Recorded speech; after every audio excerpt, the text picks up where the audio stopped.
Yeah, I think quality is important because, a lot of these guys are getting their 5 minutes, but man, it's not cool to have 5 minutes when there's years to go, right? And so it's about legacy building.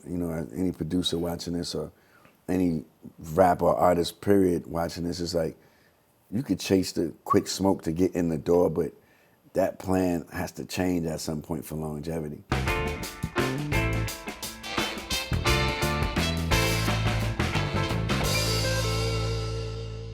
What's up, everybody? Welcome back to For The Record. I'm your host, Markman. And now you know that we come here every week with the hottest people in music, okay? The hottest discussions, the most in-depth discussions.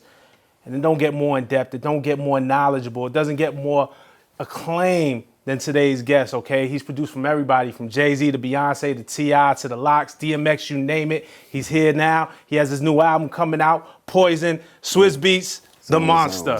Welcome to For The Record. Yes, thank you. Nah, man, thank you for coming through. I like this, but I might build this in the crib tonight. Go ahead, look, we'll give you all, he said tonight. We'll give you all the blueprints, man. Like, yeah, it's pretty cool. You can have it, man. I'm glad that we can inspire you with this. I mean, the whole thing about For The Record and this show is, I mean, you go a lot of places to do interviews, and so often a lot of the interviews that go on, I mean, you're a celebrity as well. Sometimes. So a lot of it, a lot of times, my brother, but a lot of times the interviews have nothing to do with music. We wanted to create a space that felt like a musical space and inspired musical conversation and to bring that part to the game. Man, you got this album though, man. You got this Poison album. Yeah. It's been a while since we got one. From One Man Band Man was 11 years ago. Was the last one. Yeah.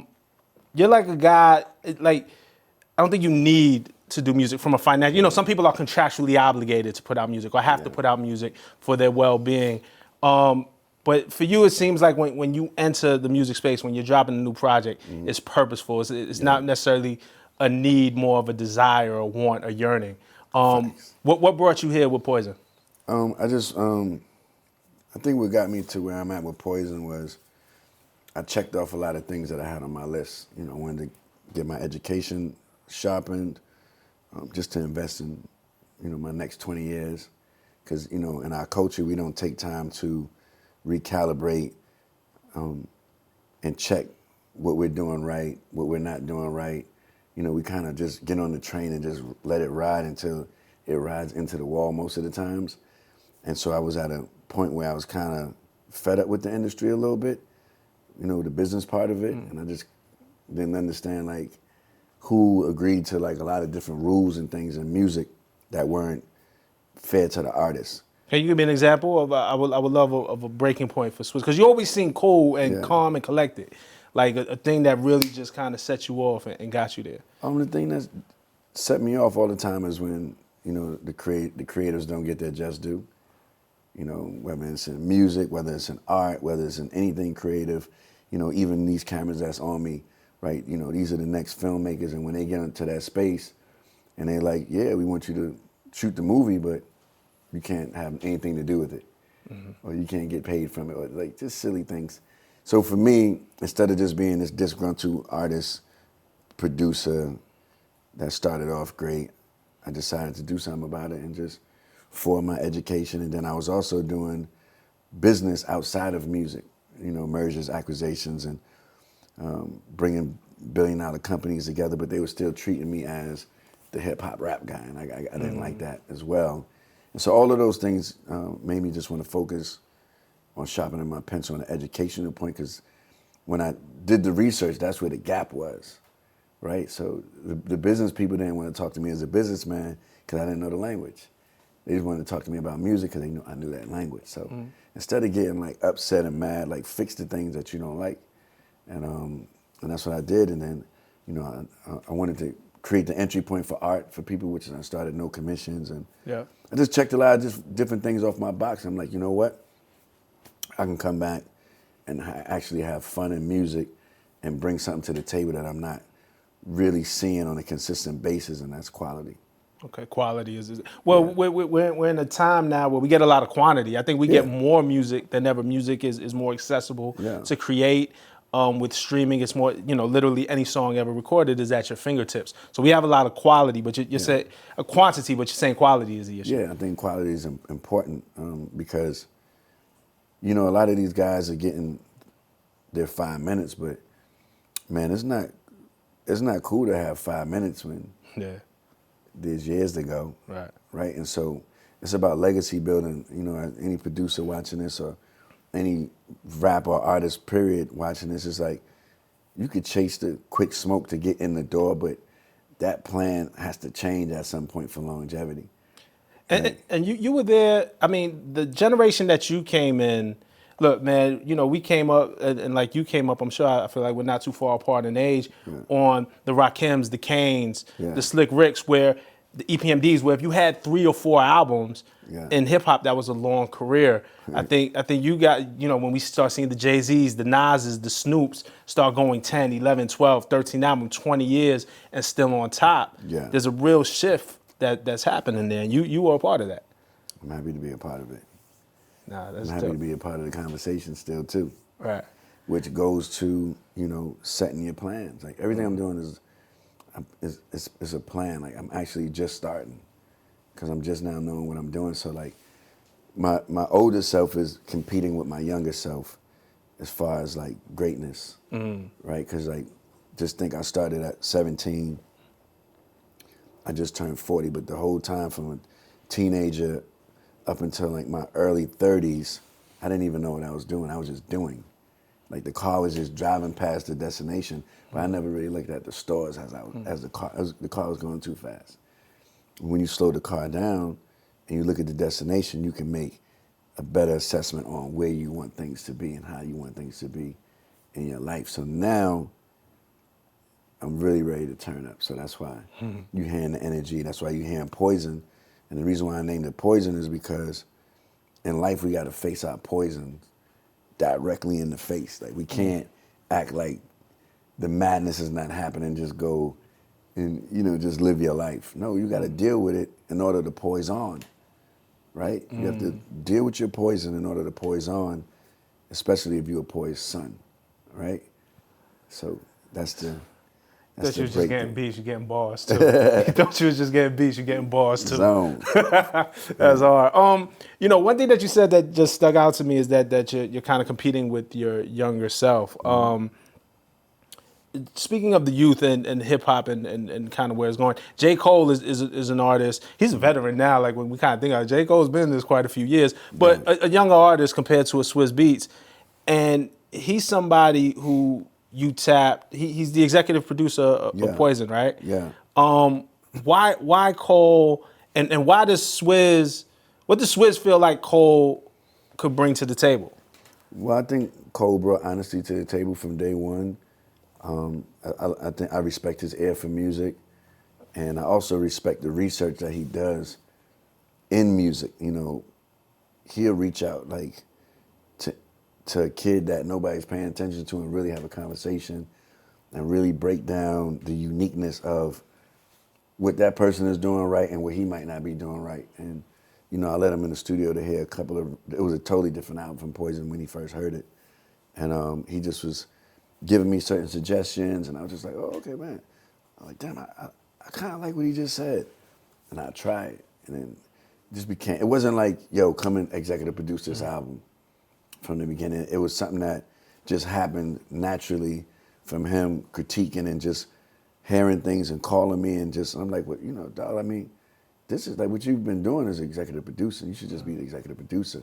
And the thing that I like about it is that it's showing unity with both generations, right? And I thought that was important for my generation to see because it's a lot of disgruntled artists that want guys like J. Cole and the new guys that kiss the ring. Right. And it's like, nobody's kissing your ring. Like, relax, We were all J. Cole's one day before, right? Right?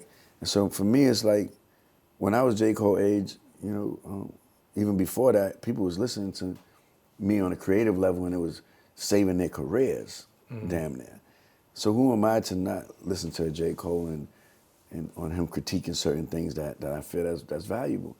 And so it just happened naturally like that, and I felt that with my generation seeing it, it'd give like an entry point. right? Because nobody want to be the first one To do doing it, something like yeah. that. It's like, oh yeah, but it's gonna make it like I'm this. It's gonna forget what it's making you like. Right. It's gonna make the music great Right. and the relationship great.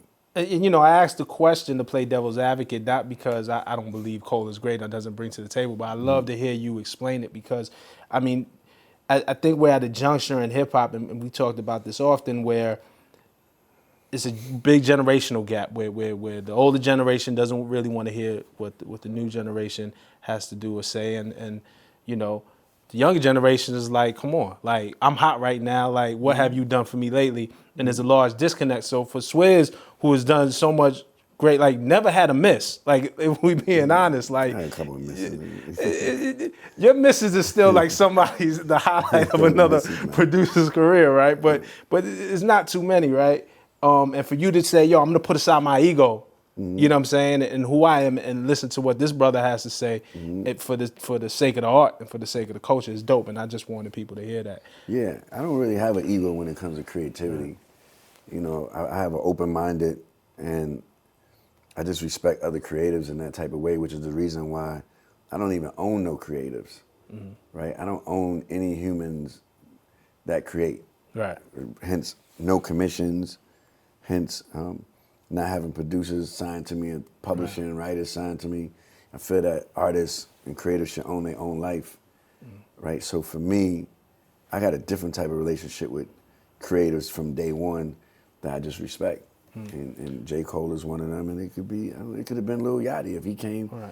It doesn't matter, like, you know what I'm saying? Well, Young Thug is somebody, you know, I want to talk about this Thug record, 25 Soldiers, because again, when we talk about this generation gap, I think Thug is brilliant. Like, you know what I'm saying? I see him and I see how he's the evolution of certain hip hop. Like, you know, I see Andre 3000, I see certain influences, eclecticness and all of that in him, and see his brilliance. There's a lot of people that, because they might not understand what he's saying on the first listen, look past it and shut it out. A lot of kind of older hip hop heads. I didn't see a Swizz Beatz Young Thug collaboration coming, and when we got 25 Soldiers, I heard Thug like I never heard him before.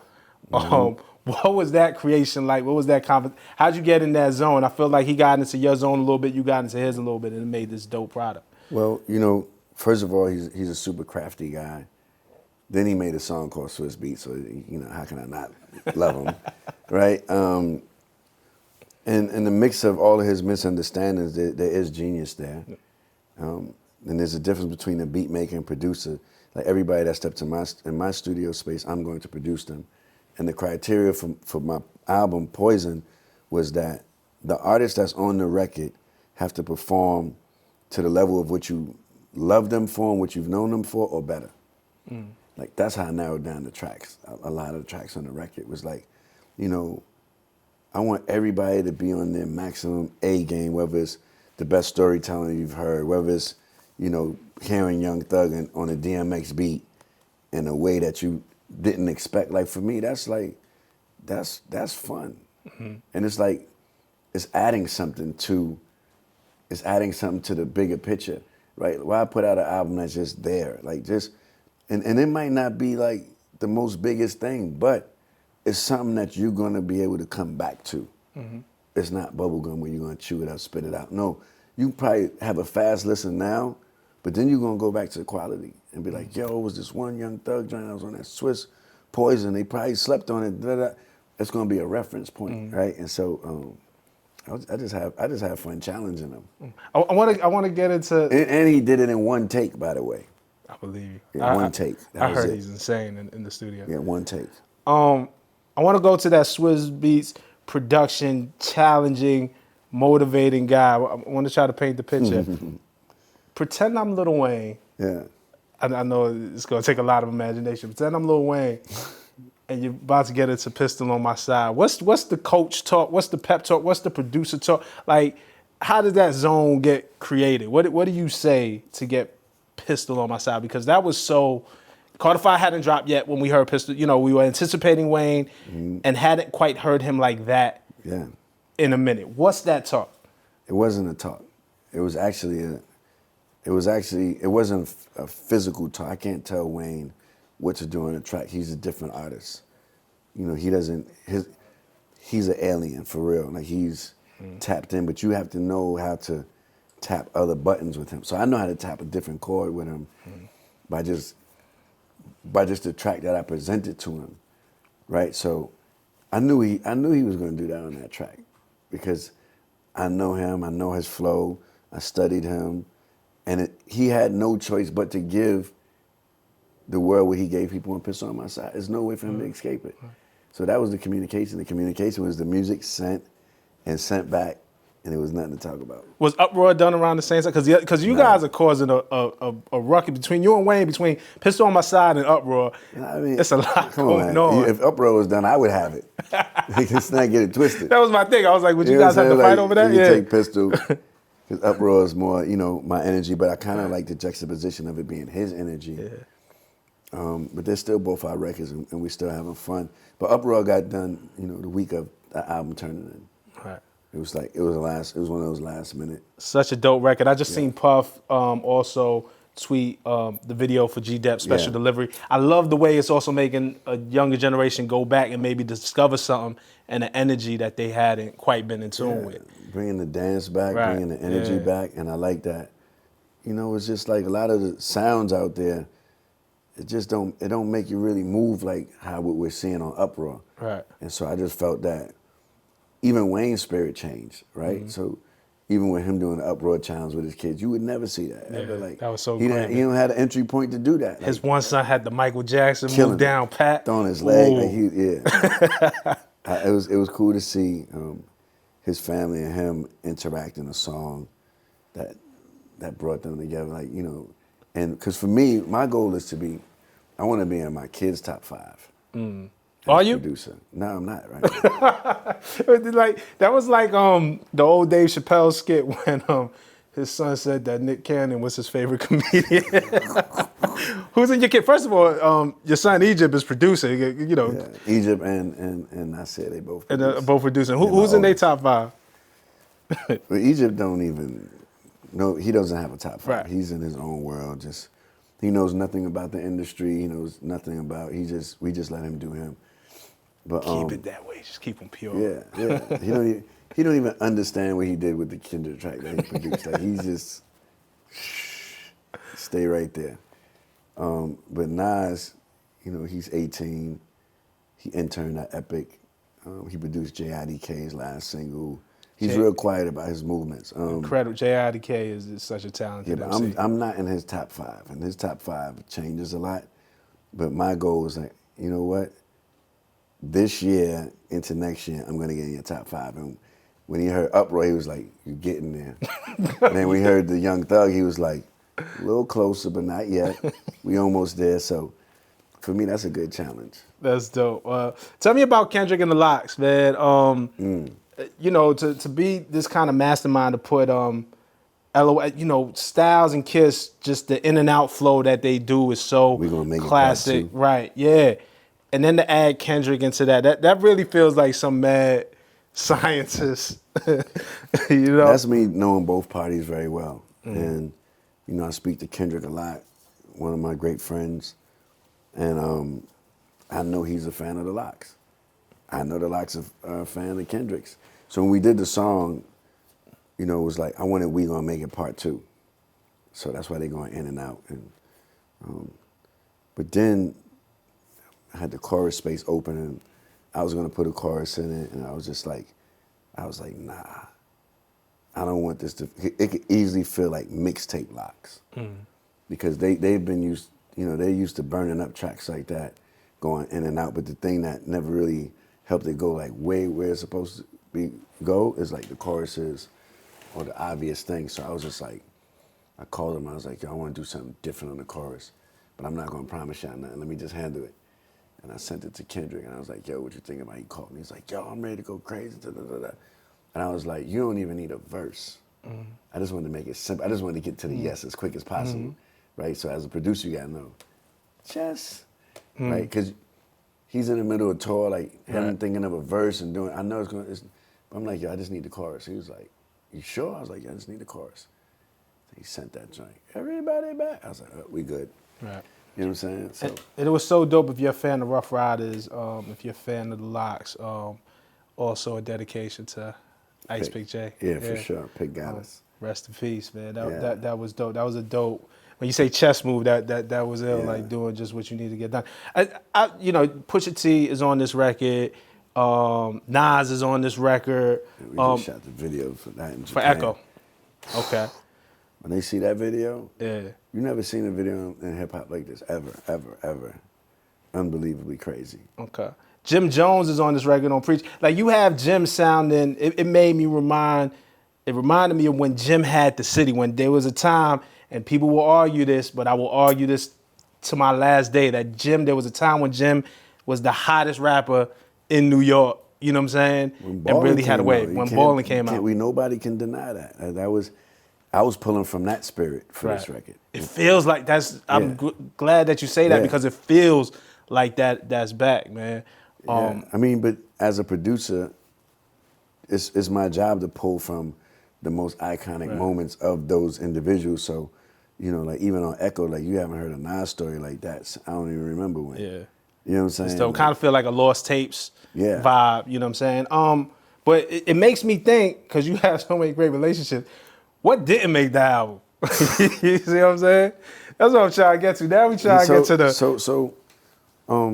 I decided to take what I would say all of the hits off the record, right? Meaning, not saying that the songs that's on the record are not hits, but like the force hits, meaning like trying to go like top this and radio that, and you know, just the different things. Like, oh, this is the female record, this is the international record.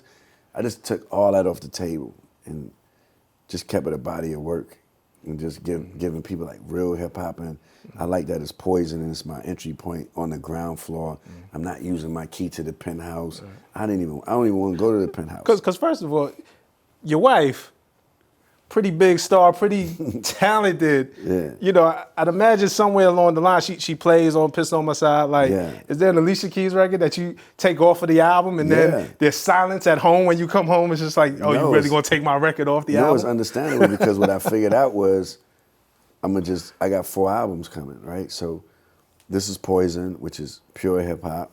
I got Beauty and the Beats, which is an R&B record. Okay. I got Returning to Showtime, which is all energy, kind of on the vibe of the French Montana song that just is coming out today. Yeah. And then I have Global Mindset, which is me with Wiz Kid, Burna Boy, and all the different international vibes. Instead of trying to cram all of that like into one project, and the project not have an identity, I want people to know exactly what they're getting in those 4 boxes, and that's going to be what I'm going to do. So you're going to be part 2, part 3 of that whole run. Because one guy who was noticeably missing, 2 guys who was DMX was one because we always tie you. He might not be missing as you think. Right. Okay. Yeah, I might got some other tricks up my sleeve. Okay. You know what I'm saying? Hove as well. Him also. And I want to go back to when I was at MTV when my career was still developing. We were coming up on one of the anniversaries on Hard Knock Life 2. And Jay told me this dope story. I had asked him, what does he remember most about making that album, what stuck out? And he told me this story, and I want to get your perspective. He told me this story that, first of all, at that time when he's making Volume 2, DMX is Dark and Hell is Hot is the hottest thing on the streets. It's the hottest thing in hip hop. So he called DNY and said, I want that producer, who was Dame Grease at the time, who had the bulk and the majority of the work on this Dark and Hell is Hot. Story. He wanted Dame Grease, and instead, who walks through the door is 17-year-old Swizz Beatz, DNY's nephew. So originally, Jay tells me, you know, you're gonna send me the nephew? I want the guy. You're sending me the nephew. Facts.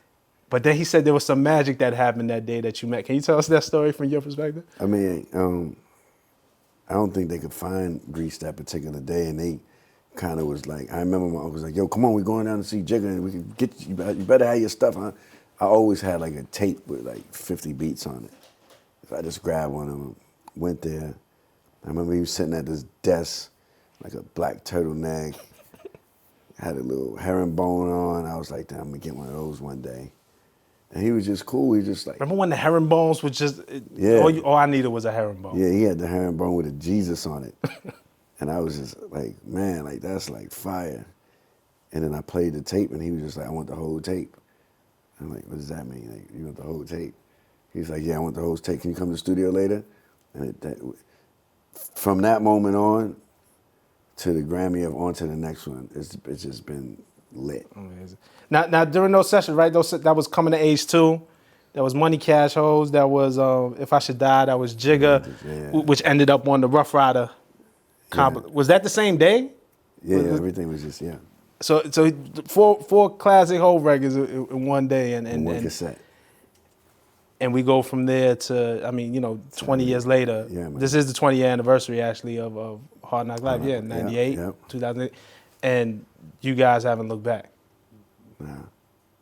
Zone. Need that J record on Poison. That's what I'm trying to get to. I feel like it's way too not special.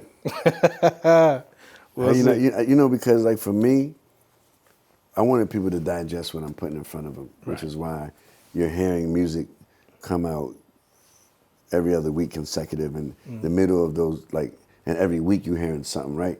I haven't had an album out in 11 years, right? So I have to really be strategic of my re-entry point back into this, not just like coming in here thinking I'm just like some big guy, which, I'm cool, but it's a whole different audience out here. And I just want people to walk with me. I want people to walk with me and kind of pay attention. And then what I give them after that, they'll be happy. You got that, yes. Right? So for me, imagine if I, like what you're talking about now, imagine that was the focal point I dropped the album. People gonna go straight to that song, and none of these songs that you mentioned before that would get the day of light. Right. Because of the attention span. I just feel like the artist put too much work in, I put too much work in, and like I just want to control my climate of interaction with the audience because they're not used to it. There's no rules. Right. And there's no respect, and it's like a lot of great pieces are being unheard, and it's not adding to our culture. So if I'm putting out a video and a track every other week, and I got your attention for that week, that's good enough for me, because if I'd have gave you the whole album all at once, I'm gonna have your attention for probably about 10 minutes. That's dope. You know That's dope perspective, and I hope artists listen to that. It's something that hadn't occurred to me, and it makes all the sense in the world, because what I'm hearing on Poison so far, I've heard the Nas record, I've heard the Pusha-T record, I've heard the Young Thug record, the Jim Jones record, the Wayne record, the Lox and Kendrick, and it's all worthy of our attention. So this makes sense. Swizz, man, I want to thank you for coming on For The Record, man. I want to thank you for everything that you contributed to the culture, man. It really feels special. Thank you, my brother. Yeah. Poison, man, congratulations, bro. November 2nd. Nah, we here, man. Thank you For The Record. Yes.